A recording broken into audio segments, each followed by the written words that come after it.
Oh man, I started acting about almost 15 years ago, 14 years ago. Yeah, and I fell into it. I just got lucky and was waiting tables in Hawaii where I was living in a van with a bunch of friends. Just like met this director who gave me an opportunity.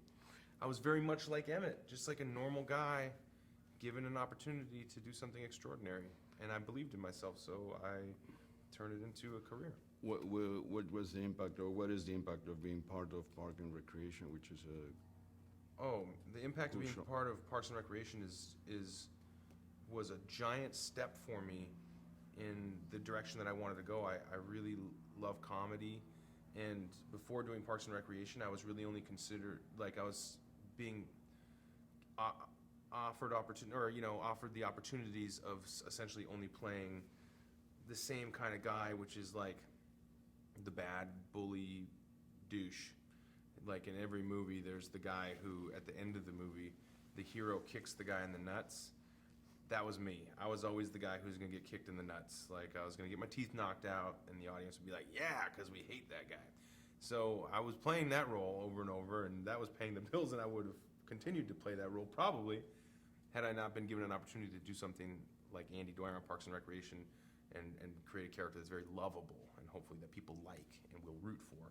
And so because of that, it really opened up a lot of doors and changed the types of roles that people, creative types, were willing to picture me as when they're, taking a chance, spending their money making these movies. They don't want to cast somebody who's not going to be perfect, who's not going to work. And so typically you only get cast when things that people have seen you do before, because it's rare to try to take a chance when so much money is at stake.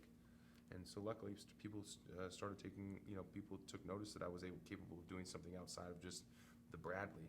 And, So the thing is that Hollywood doesn't take too many risks, I guess. Well, I mean, I think it doesn't pay off to take too many risks. Sometimes risks pay off, but when they do pay off, they pay off very well. But that's what's so tricky about calculated risk. And as an actor, do you feel kind of nomadic? Like you move from one place to another, or you're very, is your life stable at home? My life is becoming increasingly stable out of necessity because I'm married now, I have a house, I have a child, so my roots are laid down. But before that, it was very much a nomadic existence. It's like being part of the circus. You meet people. You're forced into situations where you're isolated with these people. You develop incredibly intimate relationships with people almost immediately.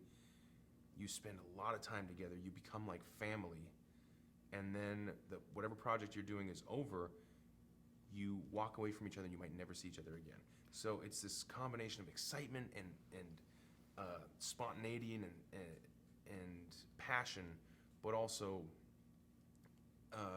emptiness and loneliness that comes with it. So trying to find a balance is very important. Kind of like the Lego movie talks about, finding the balance between being somebody who just follows the rules all the time and somebody who throws caution to the wind and just does whatever they want, whatever their creative whim tells them to. I think this film works for kids and adults. Yeah. I mean, I'm not 7 years old, and I enjoyed it, and I got the... What do you think is the message of the story?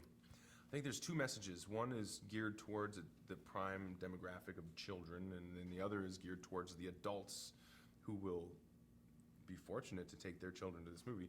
It's not like that with all animated movies. A lot of times parents have to endure the movie that their kids want to go see. This is not going to be the case. I think parents are going to really love this movie themselves.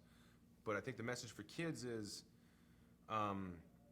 believe in yourself, and you can be special. If you believe that you're special, you are. And you're capable of extraordinary things if you're willing to use your imagination and be creative. And then the message to adults is let go. Not everything has to be so controlled. Not everything has to be exactly put in place, and it's okay if things don't turn out exactly how you planned for them to turn out. Just enjoy the process while you're doing it, because that's where the magic happens. I have to say, you're super lucky. You're married to Anna Faris. Yeah.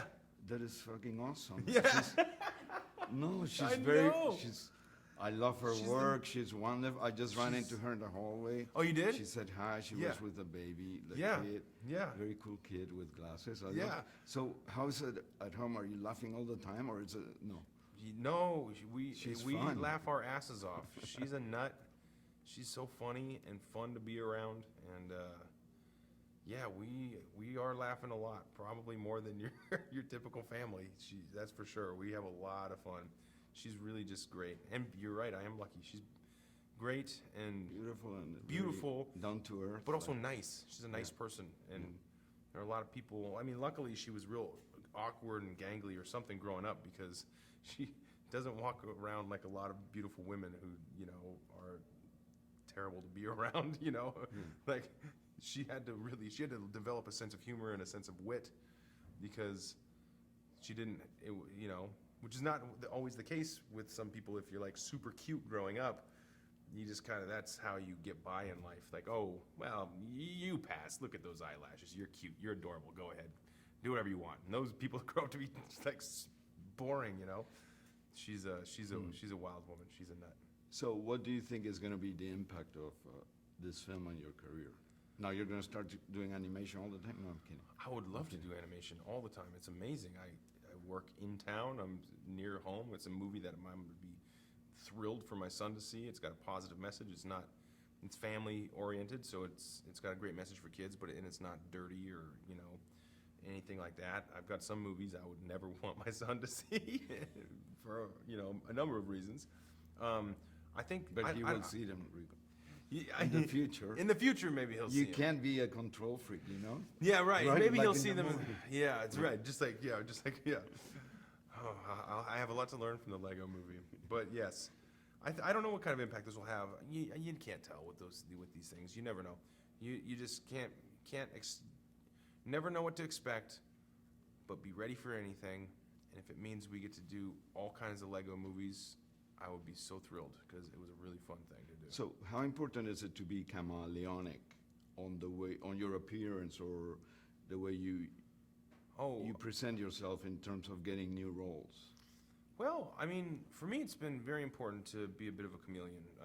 It's not that important for actors, though. I mean, there are a lot of actors that just do the same thing in every movie and make amazing careers out of it because the thing that they do very well is it works for them. The way they look, the way they sound, and the rhythm of their spirit going into it is perfect for the role that they play over and over again and endlessly entertaining.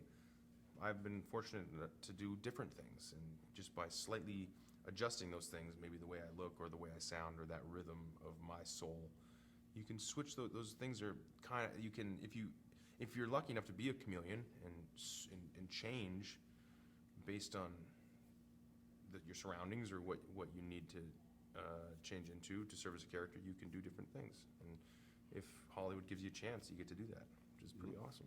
Last question. Could fame be damaging? Are you going to become like a Nope. diva? Or Fame has never been damaging. I don't think there's a single instance where becoming famous has ruined a person's life. Yeah, I'm hoping to be the one person whom fame does not damage. We'll see. So far, so good.